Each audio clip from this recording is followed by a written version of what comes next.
Hello friends. आपके साथ इस वीडियो के अंदर मैं जो बात करूंगा वो उन स्टॉक्स की करूंगा जो आप मेरे से कमेंट बॉक्स में पूछते रहते हैं या काफ़ी समय से आप जो है कुछ शेयर्स के बारे में बात कर रहे हैं। तो देखिएगा, जो भी मैं आपके साथ बात कर रहा हूँ ये मेरा अपना नज़रिया है, ये मेरा अपना आउटलुक है और आपके जो आउटलुक है वो डिफरेंट हो सकते हैं। मैं क्या सोचता हूँ उसके बारे में या मार्केट के बारे में भी क्या आउटलुक निकल के आता है वो सब आपको जो है मेरे बात करते करते आपको समझ में आ जाएगा। तो देखिएगा, मैं जितना पॉसिबल होगा उतने शेयर्स को जो है एनालिसिस करने की कोशिश करूंगा। तो मेरी स्क्रीन के ऊपर जनरली ये वॉच लिस्ट लगी हुई है, जिस वॉच लिस्ट के जो शेयर्स हैं वो जनरली मैं या तो पोर्टफोलियो में रहते हैं मेरे या मेरी वॉच लिस्ट में रहते हैं, या कभी हो सकता है कि मैंने आपके साथ बात की हो, या कुछ शेयर्स ऐसे हैं जिनमें मैं ट्रेड भी करता हूँ। तो देखिएगा, सबसे पहली बात जो शेयर्स के बारे में बात कर रहे हैं, आप स्क्रीन पे देख पा रहे हैं, वो है एवरेस्ट इंडस्ट्रीज लिमिटेड। तो एवरेस्ट इंडस्ट्रीज लिमिटेड ने जो अपनी ऑपरेशन है दो प्लांट के अंदर वो आज स्टार्ट की थी, जिसकी वजह से जो शेयर्स है वो नीचे के जो प्राइजेस थे वहां से जो है आज इसने एक अप ट्रेंड जो है मार्केट के अंदर दिखाई। और रीजन बड़ा सिंपल है, क्योंकि शेयर्स इतने बीटन डाउन है।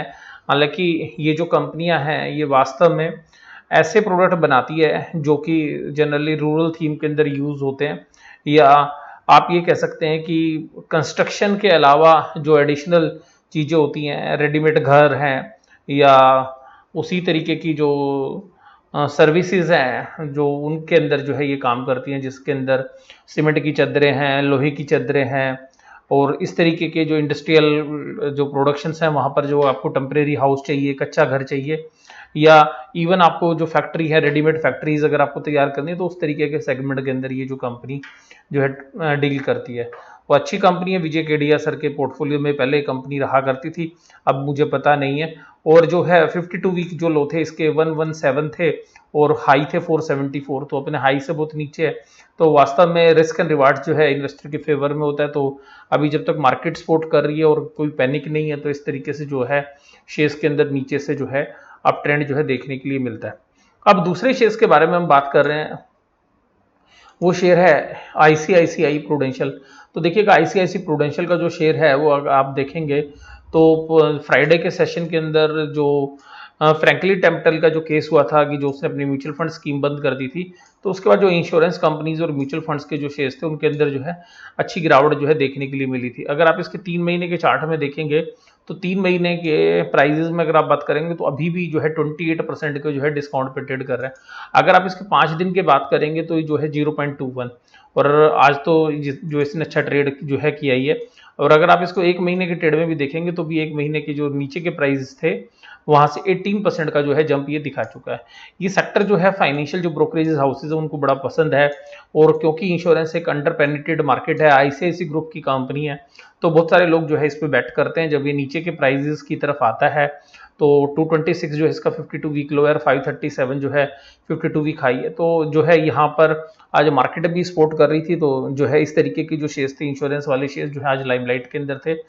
तो उसके अंदर आईसीआईसीआई प्रूडेंशियल भी था और बाकी जो इंश्योरेंस कंपनीज है प्राइवेट इंश्योरेंस वो भी थे।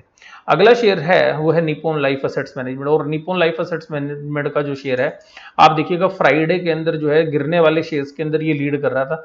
करीबन 16-17% की जो है गिरावट इसने दिखाई थी। अगर आप 1 महीने के ट्रेंड पे देखेंगे अभी भी, तो ये शेयर ने कोई रिटर्न्स नहीं दिए, 0.72 की जो है नेगेटिव रिटर्न्स ही इस शेयर्स ने दिए। और इसके अंदर मेरा जो आउटलुक ये है कि अभी जिस तरीके से फाइनेंशियल्स के अंदर प्रॉब्लम्स चल रही हैं क्योंकि पूरे लॉकडाउन की वजह से, और जो म्यूचुअल फंड्स का जो इशू है, तो हो सकता है कि रिडम्पशन प्रेशर अभी आगे चल के और बढ़े। हालांकि जो है आरबीआई ने एक स्पेशल विंडो 50,000 करोड़ रुपीस की जो है म्यूचुअल फंड्स के लिए स्टार्ट की है, तो उनको जो है लिक्विडिटी की प्रॉब्लम ना पड़े। तो उसी न्यूज़ की वजह से जो आज ये शेयर्स जो है ऊपर की तरफ जो है आपको ट्रेड करता हुआ नजर आया। हालांकि देखिएगा, ये जो शेयर्स हैं अगर वैल्यूएशंस वाइज अगर कभी आपको नीचे मिले तो मुझे ऐसा लगता है कि लॉन्ग टर्म के पोर्टफोलियो में रखने लायक शेयर्स हैं। और मैं दोनों शेयर्स की बात कर रहा हूँ, आईसीआईसीआई प्रूडेंशियल की भी बात कर रहा हूँ और निप्पॉन लाइफ एसेट्स मैनेजमेंट। और सिमिलर पैटर्न के ऊपर अगर आपको अच्छे डिस्काउंट के ऊपर एचडीएफसी एएमसी का शेयर्स मिले तो भी वो जो है, क्योंकि ये एसेट्स लाइट मॉडल पे काम करते हैं। हालांकि जो आजकल जो फाइनेंशियल जो रिस्क है लॉकडाउन की वजह से, उनकी वजह से थोड़ा सा संकट जो है इन शेयर्स के ऊपर जो है दिखाई देता जा रहा है। उसके बाद देखिएगा, ये शेयर्स जो है, तो मेरे जो अभी मेरी जो वीडियो आई थी बालाजी एमाइंस के ऊपर, मेरे पोर्टफोलियो के अंदर ये जो शेयर है ये 260 रुपीज़ के ऊपर जो है मैंने ऐड किया था। और मैं आपको डिस्क्लोजर के रूप में बता दूं तो जो भी मेरी होल्डिंग थी उसमें से 70% होल्डिंग जो है वो मैंने जो है सेल कर दी है। उसमें से अभी केवल 30% होल्डिंग जो है मेरे पास है, क्योंकि जो प्राइस थे वो 260 के थे और अभी 400 के प्राइस के ऊपर जो है पिछले हफ्ते में हमने कुछ सेल की जो फ्राइडे के सेशन में, और कुछ जो है शेयर्स आज जो हमने सेल किए। तो केवल 30% शेयर्स हैं मेरे पास और अच्छे प्रॉफिट्स के साथ जो हमने इसको सेल किया है। और ये मैंने आपके साथ डिस्कस किया था। तो जो 30% जो शेयर्स बचे हुए हैं मेरे पास वो लगभग फ्री ऑफ कॉस्ट है। तो यानी कि अल्टीमेटली मेरी जो कैपिटल कॉस्ट थी वो मैंने निकाल ली और बाकी जो कॉस्ट है वो जो है अभी लगी हुई है, क्योंकि शेयर्स जो नीचे के प्राइस से काफ़ी चल चुका है। अगर आप देखेंगे तो 200 के प्राइस से ये जो है यहाँ पे देखेंगे तो अब 443 के प्राइजेस आपको नजर आएंगे। अगर आप इसको देखेंगे 3 महीने के 1 महीने के चार्ट पे तो आपको समझ में आ रही है कि बात 77% के जो है प्रॉफिट्स हैं। और करीबन जो है 1 महीने के पहले ही जो है मैंने आपके साथ डिस्कस किया था, हालांकि उस समय शेयर 290 रुपीज़ के आसपास जो चल रहा था, मेरी एवरेज प्राइस 260 रुपीज़ के आसपास थी। तो अभी जो है मैंने 70% शेयर सेल कर दिए और 30% है वो मेरे फ्री ऑफ कॉस्ट शेयर्स हैं। एनआरबी बेरिंग्स के ऊपर जो है आपने बात की थी, तो एनआरबी बेरिंग्स जो है एक अच्छी कंपनी है, लेकिन इंडस्ट्रियलाइजेशन जो है थोड़ा रिड्यूस हो रहा है। तो ये जो शेयर्स है इसमें गिरावट आई थी तो 48 रुपीज़ तक के प्राइजेस थे। तो एक जो है ये भी जो शेयर्स है अभी आप देखिए तो करीबन 60-70% के आसपास जो है चल चुका है अपने लो से। और अगर आप 1 महीने की भी बात करेंगे तो 1 महीने के अंदर 25% की जो है रैली इस शेयर्स के अंदर आ चुकी है। और यहाँ पर मुझे अब ऐसा लगता है, देखिएगा मैं आपको बीच में ही ये बात बता दूं कि मुझे ऐसा लगता है कि जो स्मॉल और मिड कैप के अंदर जो है गिरावट, क्योंकि फर्स्ट फेज में भी हो चुकी थी 2019 के अंदर और फिर अब दोबारा से हुई थी, तो इसलिए इनके अंदर जो रिस्क एंड रिवार्ड था वो फेवरेबल था। इसलिए जो नीचे के प्राइस से जो शेयर्स हैं वो ऊपर की तरफ आए और ये मैंने आपके साथ बात भी की थी। अगले शेयर्स के ऊपर बात करते हैं वो है आरबीएल बैंक। और आरबीएल बैंक के बारे में जो है आप लोग जानते हैं कि जो असेट्स क्वालिटी है उसके कंसर्न्स हैं, जिसकी वजह से जो शेयर प्राइस अपने ऊपर के जो 716 रुपए की प्राइस है उससे नीचे होता हुआ है 101 पे। और इनका बजाज फाइनेंस के साथ भी जो है एक टाई अप है, तो जो है उसकी वजह से भी जो है यहाँ पर वो टूट रहा है, तो उसका इफेक्ट जो है इसके शेयर्स के ऊपर भी जो है आ रहा है। और अभी भी जो है अपने नीचे के प्राइस से अगर बात करेंगे तो 1 महीने के अंदर जो एनबीएफसी के जो शेयर्स हैं, या आप बात करेंगे सिलेक्टेड एनबीएफसीज और या बैंक्स के जो कमजोर बैंक्स हैं, तो वहां पर जो है रिटर्न्स देखने के लिए नहीं मिली। तो देखिएगा 1 महीने के अंदर जो इस शेयर्स के अंदर अभी भी ये 27% की गिरावट के साथ जो है ट्रेड कर रहा है। और अगर आप इसको 3 महीने के चार्ट में देखेंगे तो आपको और पिक्चर क्लियर हो जाएगी। 3 महीने के अंदर बात करेंगे तो अभी 3 महीने में 65% के डिक्लाइन के साथ जो है ट्रेड कर रहा है। हालांकि आज इंडसइंड बैंक के रिजल्ट्स थे तो वहां पर भी जो है सेट्स क्वालिटी के कंसर्न्स थे, तो प्रोविजंस बहुत हाई थे, तो उसी वजह से जो है मार्केट डरी हुई और इसलिए जो इस तरीके के जो बैंक्स हैं स्मॉल और मिड कैप के, तो वहां पर जो है तेजी देखने के लिए नहीं। तो फर्स्ट सोर्स जो है आरपी जी संजीव गोयंका ग्रुप की जो कंपनी है, तो वास्तव में ये जो है आउटसोर्स वाला बिजनेस जो है करती है। तो ये नीचे के प्राइस से जो है ऊपर की तरफ जो आया, तो इसमें भी जो है बॉटम डाउन जो है बॉटम के जो प्राइसेस थे अगर 3 महीने के अंदर बात करें तो अभी भी ये 15% डिस्काउंट पे, 1 महीने में भी बात करेंगे तो ये नीचे के प्राइस से 31% की जो है तेजी दिखा चुका है। और अगर इसने 20 रुपीज़ के जो है लो टच किए थे जब मार्केट की गिरावट हुई थी मार्च के अंदर, तो वहां से काफी अच्छा जो है करेक्ट होने के बाद जो है ऊपर के प्राइस आए हैं। उसके बाद नोसिल का शेयर्स तो आप लोग जानते हैं, मेरे पोर्टफोलियो का भी जो शेयर्स है, लेकिन इसके अंदर भी मैं आपके साथ वही जो है बात करूंगा कि जो गिरावट हुई थी इसके अंदर, तो आप लोग जानते हैं कि मैंने एक्यूमुलेट किया था तो मार्च के अंदर, और अभी जो ये शेयर्स है ये भी अपने जो नीचे के प्राइजेस थे उनसे काफ़ी ऊपर आ गया। अगर 1 महीने के अंदर देखेंगे तो 38% की जो है रिटर्न्स इस शेयर्स ने दी है।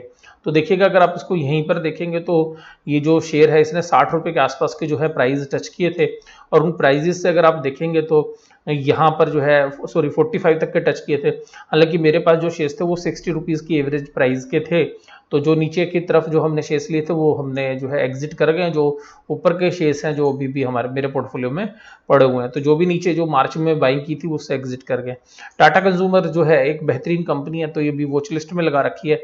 अगर कभी नीचे के डिस्काउंट पर अगर ये मिलेगी तो जो है शायद मैं इसको एक्यूमुलेट करूँ। ये जो टाटा कॉफ़ी टाटा टी का जो बिजनेस है वो इसके अंदर है। इसके अलावा इन्होंने टाटा केमिकल से भी जो एक बिजनेस है मर्ज किया अपने बिजनेस में। अभी भी देखेंगे तो ये जो शेयर्स है बहुत ज़्यादा करेक्ट नहीं हुआ। अपने 52 वीक हाई जो 408 है वहां से केवल 50 रुपये नीचे है। अगर अपने 52 वीक लो से देखेंगे तो 195 से ये काफ़ी ऊपर है। और ये 195 अभी इसने मार्च में टच किया, ये पहले के जो प्राइजेस हैं ये पहले के प्राइस हैं जो इसने जो लो टच किए थे। उसके बाद देखिएगा, अब यहाँ पर जो अगर हम बात करें तो टाटा कंज्यूमर प्रोडक्ट जो है एक लॉन्ग टर्म के लिए बहुत अच्छा शेयर बनेगा, लेकिन मैं आपको सीधी बात बोलूंगा कि अगर ये 250 के राउंड में अगर या उसके नीचे के आसपास के प्राइस मिले तो वहां पर जो है बहुत अच्छा बनता है। इसीलिए मैंने लगाया हुआ है कि अगर कभी उन प्राइस के आसपास आएगा तो इसको जो है एकोमुलेट किया जाए। HDFC लाइफ के बारे में बात करें तो HDFC लाइफ के जो शेयर्स है, तो मैंने आपको बताया कि जो फॉरेन ब्रोकरेज हाउसेज हैं वो उनको ये काफ़ी फेवरेबल सेक्टर लग रहा है, और फ्राइडे के दिन इसके अंदर काफ़ी करेक्शंस हुई थी इस सेक्टर के अंदर, तो ये जो शेयर्स हैं वहां से जो है ऊपर की तरफ आते हुए जो है नजर आ रहे हैं। उसके बाद देखिएगा, अगर हम बात करें तो NBFC स्पेस के अंदर मन्नापुरम फाइनेंस जो आज 6.82% की गिरावट तेजी के साथ बंद हुआ, और फ्राइडे के सेशन में सब गिरावट के साथ थे। तो NBFC स्पेस एक ऐसा स्पेस था जहां पर जो है लोगों को रिस्क लग रहा है, लेकिन मैंने आपको जब बजाज फाइनेंस की वीडियो भी शेयर की थी तो मैंने आपके साथ बात की थी कि जो गोल्ड फाइनेंस का बिजनेस है उसमें इतना रिस्क नहीं, क्योंकि गोल्ड के प्राइस ऊपर जो लोन इन्होंने दिया हुआ है वहां पे डिफॉल्ट होते हैं, लेकिन कम होने के चांसेस होते हैं, और डिफॉल्ट होते हैं तो ये जो गोल्ड है उसको ऑक्शन करके जो है मोस्टली अपना पैसा जो है रिकवर कर लेते हैं। तो यहाँ पर जो है इनके लिए इतना रिस्क नहीं है, और इसीलिए ये जो शेयर्स हैं तो आप देखेंगे तो नीचे के प्राइस से काफी ऊपर भी आ गया है। इसके बाद जो है मिंडा कॉर्प के शेयर्स के बारे में अगर हम बात करें तो जो मिंडा कॉर्प का जो शेयर्स है तो ऑटो एंसिलरी वाले जो हैं तो ये सब शट डाउन हो गए थे, इनके जो प्लांट्स थे तो वो दोबारा से रीओपन हो रहे हैं, तो इस वजह से जो है ये शेयर्स जो है ऊपर की तरफ आ रहे हैं, और वैसे भी देखेंगे तो आप ऊपर के प्राइस से बहुत ज़्यादा जो है करेक्ट हो चुके हैं। तो जो वैल्यू इन्वेस्टर्स हैं वो इनको शायद जो है नीचे के प्राइसेस के ऊपर एकोमुलेट कर रहे थे और वो शेयर्स को बेच नहीं रहे हैं, तो शेयर्स जो है ऊपर की तरफ आ रहे हैं। इसी तरीके से आप बात करेंगे हिमाद्री स्पेशलिटी, और मैं इसके साथ सारे सेक्टर की बात करूंगा। हिमाद्री स्पेशलिटी का शेयर्स हालांकि नीचे से ऊपर की तरफ आ गया है, और ये जो कोविड-19 की प्रॉब्लम्स हैं तो वहां पर जो क्या नाम है, जो मशीनें बना रहे हैं, वेंटिलेटर्स बना रहे हैं, तो उसके अंदर जो बैटरीज लगेंगी, तो बैटरीज के कुछ मटेरियल्स की बात हो रही है कि वो हिमाद्री स्पेशलिटी जो है या जो है इस तरीके की जो कंपनी है वो प्रोड्यूस करेंगी, तो इसलिए हिमाद्री स्पेशलिटी जो है आपने देखिएगा जो 52 वीक के जो लोस थे वहां से काफी बड़ी अच्छी रिटर्न्स इसने दिए। 27 रुपए के जो लो थे 52 वीक लो, तो वहां से देखिएगा तो इसने 1 मंथ के अंदर जो है आप देखिएगा तो जो रिटर्न्स दिए हैं वो 64% की जो रिटर्न्स हैं वो जनरेट किए हैं यहाँ पे। तो देखिएगा ये जो सेगमेंट है, हालांकि इस सेगमेंट के अंदर जो है इंडस्ट्रियलाइजेशन जो है थोड़ा कम होगा, तो जो रेन इंडस्ट्री है शायद अभी थोड़े दिन समय ना चलता रहे, और इसलिए हमने अपने पोर्टफोलियो में तो रखा हुआ है, लेकिन कुछ शेयर्स जो हमने 50 रुपए के आसपास लिए थे जब पैनिक क्रिएट हुआ था, तो उन शेयर से हम एग्जिट हो गए हैं। जो 50 रुपए के आसपास जो शेयर्स लिए थे जब पैनिक वाली सिचुएशन हुई थी मार्च के अंदर, तो वो शेयर्स तो बेच दिए, लेकिन जो बाकी शेयर्स हैं रेन इंडस्ट्रीज के वो हमारे पे पड़े हुए हैं। लेकिन अभी इस सेक्टर के अंदर मेटल्स के अंदर जो है अभी हमें लगता है कि जब तक ये कोविड-19 की प्रॉब्लम है और उसकी वजह से जो स्लो डाउन होगा तो शायद अभी चलने में थोड़ा टाइम लगे। हालांकि लॉन्ग टर्म पोर्टफोलियो के अंदर मेरे पास क्या नाम है, रेन इंडस्ट्री का शेयर्स है, और हिमाद्री स्पेशलिटी जो है ट्रेडिंग के लिए लेते रहते हैं, निकलते रहते हैं इसके अंदर। अभी फिलहाल कोई शेयर्स नहीं है। गुड लक इंडिया जो है, मैं कभी आपसे बात नहीं की, लेकिन ये गुड लक स्टील जो कंपनी है वैल्यूएशंस वाइज थोड़ी नीचे लग रही है, लेकिन मेटल में अभी जो है कुछ हमें लग नहीं रहा। पिरामल इंटरप्राइजेज जो है फाइनेंस का बिजनेस भी और इनके पास मेडिकल का बिजनेस भी, तो फार्मा की वजह से शेयर टिक रहा है, और अगर मार्च के अंदर देखें तो बहुत जबरदस्त करेक्शन जो है इसके अंदर हुई थी, तो इसमें से तो मैं अभी जो है अवॉइड है, तो अभी थोड़ा समझ में नहीं आ रहा, कुछ प्रॉब्लम्स के अंदर है। बगेरिया इंडस्ट्रीज है नीचे के प्राइस से काफी अच्छा जो है आ गया, तो देखिएगा ये वैसे तो ये केमिकल स्पेस जो है ये जो है लाइमलाइट के अंदर है, तो इसलिए जो है मैं आपके साथ यही बात कर सकता हूँ कि नीचे के प्राइस से ऊपर आ गए, तो शायद अब यहाँ पे थोड़ा सा प्रॉफिट बुकिंग दोबारा से आ जाए। उसके बाद जो है अगला शेयर है प्लास्टिक ब्लेंड, जो है मास्टर बैचेस की कंपनी है, तो ये करीबन 180-220 रुपए के आसपास चलता था, और ये कुछ स्पेशलाइज्ड कंपनियां हैं, तो अब ये नीचे के प्राइजेस से जो है ये शेयर्स भी जो है अभी ऊपर की तरफ जो है ट्रेड कर रहा है। लेकिन अगर हाँ, जो है कभी नीचे आएगा तो 100 रुपए से नीचे तो फिर देखेंगे दोबारा से। पॉलीप्लेक्स जो इंडिया है ये बहुत बेहतरीन कंपनी है, बहुत अच्छी डिविडेंड यील्ड है, बहुत अच्छी मैनेजमेंट है, तो अभी जो है मार्केट जब टूटती है करेक्ट होती है तो वहां पर क्या होता है कि इनके सभी के थोड़े थोड़े शेयर्स लेके तो बैलेंस किया जाता है, तो ये कंपनी भी अच्छी है। अभी मेरे पास कोई भी नहीं है। HDFC assets management company, HDFC AMC, फिर मैंने आपको कहा कि जो पूरा स्पेस है फ्राइडे को टूटा था, आज सब जो है जब चीजें क्लियर हुई तो ये सारा सेक्टर दोबारा से ऊपर आया, और देखिए फिर SBI लाइव भी आज ऊपर आता हुआ आपको नजर आया। फिर देखिएगा बंधन बैंक की बात है, तो बंधन बैंक का जो शेयर्स है ये वैसे ही बहुत बड़े डिस्काउंट पे, तो असेट्स क्वालिटी के कंसर्न्स हैं उसकी वजह से जो है नीचे के प्राइजेस जो है मिल रहे हैं। विशाखा इंडस्ट्रीज के जो है वैल्यूएशन बहुत नीचे की तरफ आ गए थे, और मैंने आपके साथ डिस्कस भी किया था जब 110 रुपए के आसपास ये शेयर्स ट्रेड कर रहा था कि यहाँ पर जो है इसमें एक अच्छी वैल्यू जो शायद बनेगी, और वहां से करीबन 40-50% के आसपास ये आ चुका है। फाइनोटेक्स केमिकल जो है टेक्सटाइल्स के बेहतरीन केमिकल बनाता है, लेकिन छोटी कंपनी है साइज में, तो 12-13 रुपए की इसने लो लगाए थे, तो वहां से ये शेयर्स भी जो है डबल हो गया है। ये केवल मेरा वॉच लिस्ट में है। उसके बाद नाथ बायोजीन्स है, ये एग्री प्रोडक्ट्स के अंदर है, और एग्री प्रोडक्ट्स के अंदर जो सीड या उसी से रिलेटेड जो प्रोडक्ट्स है उनके अंदर ये डील करती है। तो ये कंपनी भी जो है ऊपर के प्राइस से काफ़ी करेक्ट हो चुकी है, तो अभी नीचे भी इसने जो है 120-30 रुपए के आसपास के जो लो लगाए थे, तो वहां से ये भी ऊपर आ गई, और ये सेक्टर वैसे भी लाइमलाइट के अंदर है। एरीज एग्रो जो है ये भी एग्रो रिलेटेड कंपनीज, तो एग्रो रिलेटेड कंपनीज में गिरावट कम आ रही है।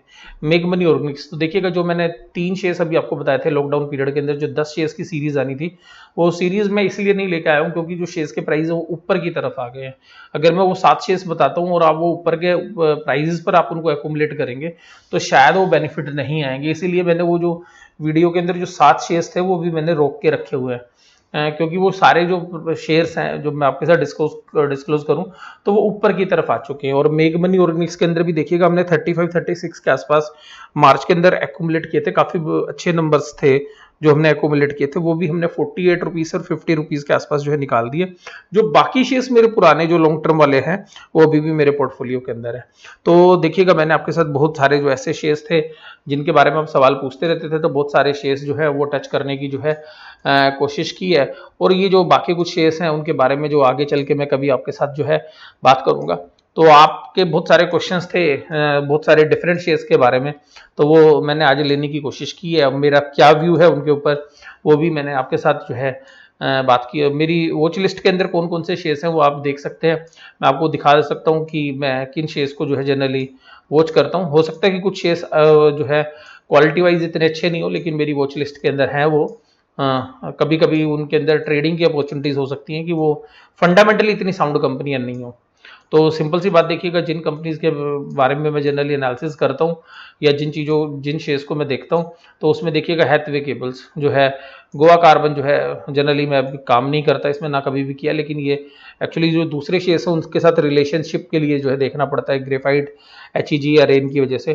फ्यूचर रिलेटेड रिटेल के अंदर बहुत सारे जो व्यूअर्स हैं उनसे सवाल पूछ रहे थे, मेरे लिए बिल्कुल नेगेटिव शेयर्स है और मैं इस तरह की कंपनी में इन्वेस्टमेंट नहीं करता, ट्रेड भी नहीं करता। पराग मिल्स जो है अच्छी जो है प्रोडक्ट लाइन थी, लेकिन अभी इसका ये कंपनी प्रॉब्लम्स की वजह से नीचे आ रखी है। इक्विटास होल्डिंग जो NBFC स्पेसेस आ रहा नीचे आ रखा है।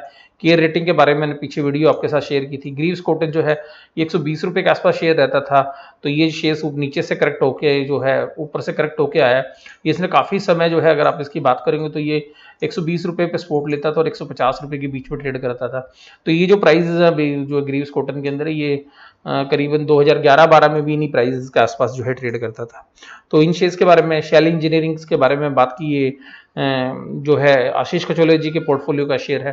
MK ग्लोबल के बारे में मैंने आपसे बात नहीं की। राइट्स लिमिटेड जो है रेलवे की एक अच्छी कंपनी है, तो जिसमें करेक्शंस होती हैं तो 210 रुपए के आसपास जो है इसको थोड़े टाइम के लिए जो है एक्यूमुलेट किया जा सकता है। फंडामेंटली भी साउंड शेयर है, डिविडेंड यील्ड भी काफी अच्छी है। तो मैं जनरली PSU में बहुत कम शेयर्स के ऊपर जो है बात करता हूँ। उज्जीवन स्मॉल फाइनेंस बैंक का IPO से संबंधित मैं आपसे बात करता था, लेकिन ये NBFC स्पेस अभी जो है प्रॉब्लम में है। तो इस वीडियो के अंदर मैंने आपके साथ बहुत सारे शेयर्स की बात की, और जो शेयर्स रह गए हैं उनके बारे में मैं आगे चल के आपसे बात करता रहूंगा। तो आउटलुक आपको पता चल गया होगा मेरा कि जो है अभी जो मार्च के अंदर जो गिरावट हुई थी उसमें से जो मोस्टली जो शेयर्स हैं करीबन 90% जो शेयर्स थे वो हम एग्जिट कर गए और प्रॉफिट में। तो जब भी मैं आपके साथ बात करता हूँ कि फियर जब हमने खरीदा था तो वो बहुत अच्छे जो है एक ही महीने के अंदर इतने प्रॉफिट्स हो गए। जनरली इतने प्रॉफिट्स कभी कभी 2-2, 3-3 साल के अंदर होते हैं, उतने एक ही महीने के अंदर हो गए। हालांकि जो पोर्टफोलियो के अंदर जो 2018, 19 या 17 के पोर्टफोलियोज है उसमें अभी भी जो है हमारी जो प्राइस है वो नीचे की तरफ है, लेकिन इस तरीके की जो अपॉर्चुनिटीज है वहां से जो है एक लिक्विडिटी जो है मैनेज हो जाती है। और मार्केट में भी जो आउटलुक है वो ऐसा लग रहा है, क्योंकि जिस तरीके का ऊपर से करेक्शन आई थी और कोविड-19 की प्रॉब्लम नहीं है, तो सीधी सी बात यह है कि काफी बड़ा हिस्सा जो है इन्वेस्टेड है और काफी बड़ा हिस्सा जो है लिक्विडिटी में भी है। तो जो है करीबन 50-50 वाली जो पोजीशंस है वो मेरी है कि 50% हम इन्वेस्टेड है और 50% जो है कैश के अंदर भी है। अपॉर्चुनिटीज मिलेगी तो नीचे की तरफ जो है हम बाय कर लेंगे, और अगर ऊपर की तरफ जाएगी तो क्योंकि हमारे पास पोर्टफोलियो में ऑलरेडी शेयर्स हैं तो वही लाइन के ऊपर जो है मैं आपके साथ बात करता हूँ। हालांकि बहुत सोच समझ के जो है डिसीजंस लेने पड़ते हैं, और कभी कभी जैसे कुछ शेयर्स जो भी हमने सेल भी कर दिए हैं तो उसके बाद भी जो है ऊपर बढ़ गए हैं। तो ये नहीं है कि आपने बेच दिए उसके बाद भी अगर वो 10 या 15% है तो जैसे मैं आपको बात कर रहा था अभी बालाजी माइंस की, तो हमने तो 380, 390, 400, 410, 420 सभी तरीके के प्राइजेस के ऊपर जो है सेल किए हैं। तो लेकिन अभी उसकी जो कॉस्ट है वो जीरो है मेरे पास, तो जो भी बाकी शेयर्स बच गए वो लॉन्ग टर्म इन्वेस्टमेंट में हमने रख लिए हैं। तो ये जो भी मैं आपके साथ बात करता रहता हूँ, तो मैंने आपके साथ जनरली 3 शेयर्स बात किए थे, वो जो लॉकडाउन के अंदर थे, तो हिकल का जो शेयर है वो अच्छी रिटर्न्स दे रहा है वहां से जहां से बात की थी। बालाजी माइंस तो बहुत ऊपर आ चुका है, वहां से करीबन डबल ही हो चुका है। और इसी तरीके से जो मेगमनी का शेयर है वहां से ये भी 10-12% जो ऊपर है जहां पर हमने डिस्कस किया था। तो सिंपल सी बात ये है, तो ये जो अपॉर्चुनिटीज है जब फियर मार्केट में दोबारा क्रिएट होगा तो उस समय पर जो है शायद हम बाय करेंगे। अभी जो है पोजीशन जो है होल्ड किए हुए हैं, कोई अभी नई जो शेयर्स हैं वो एक्यूमुलेट नहीं कर रहे हैं। और बैंकिंग सेक्टर को जो है जनरली मैं इग्नोर कर रहा हूँ इस समय पर। इवन आईडीएफसी फर्स्ट बैंक के भी जो कुछ शेयर्स हमने 22 रुपए के आसपास लिए थे, 19 रुपए के आसपास लिए थे, वो भी पिछले हफ्ते जो है वो 24-25 रुपए के आसपास हम उनसे एग्जिट करके, लेकिन जो नए शेयर्स लिए थे, पुराने शेयर्स अभी भी पोर्टफोलियो में पड़े हुए। तो आपके साथ जो है खुल के आज जो है मैंने आपके साथ जो बात की है, आपको ये वीडियो कैसी लगी जो है जरूर से जरूर मुझे बताइएगा। वीडियो देखने के लिए धन्यवाद। Thank you very much.